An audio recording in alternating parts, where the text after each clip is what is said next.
Never thought I'd be glad to see this again, Hosea thought as he bent over to pull another fluffy piece free from the razor-sharp plant that protected its prize production zealously.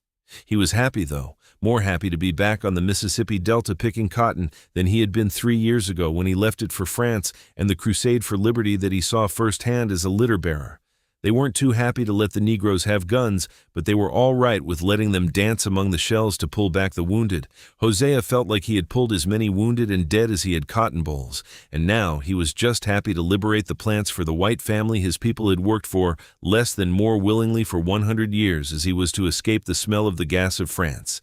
He even let himself smile when the last plant he was going to pick after the horn sounded to bring the day's haul to the family. Gin sounded cut him to the white meat. He and the other families sang sweetly in the manner that would have been familiar to waves of their ancestors who worked these fields, since the cotton engine Eli Whitney developed made the plant easy to clean and Negroes valuable. The ride in on the wagon stacked high with unrefined cotton bales was made even easier with the jug one of the cousins was passing around, and Hosea drank easily from it. Hosea was satisfied at the near conclusion of a long day that didn't include anyone being shot through the neck. He almost didn't notice the first tug on his right arm as he was throwing a bale into the teeth of the machine designed to remove the cotton from its ball and spill out nothing but clean cotton at the other end. It wasn't until his forearm exploded in pain that he realized that he had let his hand slip into the input hopper of the gin, where one of the preliminary teeth had quickly chewed his fingers, then hand, and was merrily working on his forearm when he finally thought to scream and pull back. As he watched the newly made stump of his right arm spurt his blood into the gin, he thought about how many times he'd seen such a wound in France and thought, lucky bastard, if he don't die of infection, they can clamp that off right clean. Then it occurred to him it was his own arm, and by the time Blake, the current young mister from the family, got to his side and made him sit down and began placing his own belt around his arm, the pain and loss began to hit, and the day became much worse than France. Meanwhile, in Pittsburgh, the Amalgamated Tool and Die Company, the exclusive supplier of automotive parts to the Duesenberg Automobile and Motors Company of Indianapolis, Indiana, was suffering an industrial accident. As a progressive for the time company, ATD employed Negroes in their janitorial staff, and one of their most trusted ones was busy in an active part of the factory. Amalgamated did not generally employ the Negroes in such capacities as the production of the precision parts, but was more than sanguine with allowing them the positions of cleaning up after the men who did.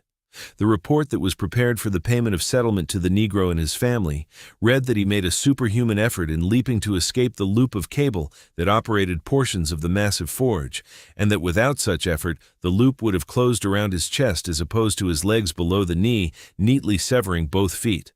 The report was also careful to note that no production was lost in cleaning up the various viscera, and no loss in the integrity of the product was expected, despite the unusual addition of Jake's blood. There were similar stories like in Texas, where the ranch that produced the leather lost a Negro hand in a routine loading accident, and from Guyana, where the new rubber plantation seemed to have a bit of bother with a group of Negroes loading tires for shipment. The Duesenberg Automobile and Motors Company of Indianapolis did not employ Negroes. They had previously produced aircraft and marine engines, and the struggle the company was experiencing in producing its first models did not include worrying what happened along its various supply chains, and so Car 36 was born. The seats made with beautiful Texas leather and cotton from the heartland of Mississippi. The mechanicals and engine parts lovingly cast from America's new industrial might and engineered with America's new thoughts. Number 36 didn't need a buyer. Such things would literally fly off the shelves, and so it was produced. The day number 36 was finished, it was left outside as part of the advertisement the company did. Lola, a beautiful little Negro girl of maybe 9, being escorted by her older relations, asked the man in charge of the display if she might touch its shiny red fender, a request the man happily allowed. It cut her to the white meat.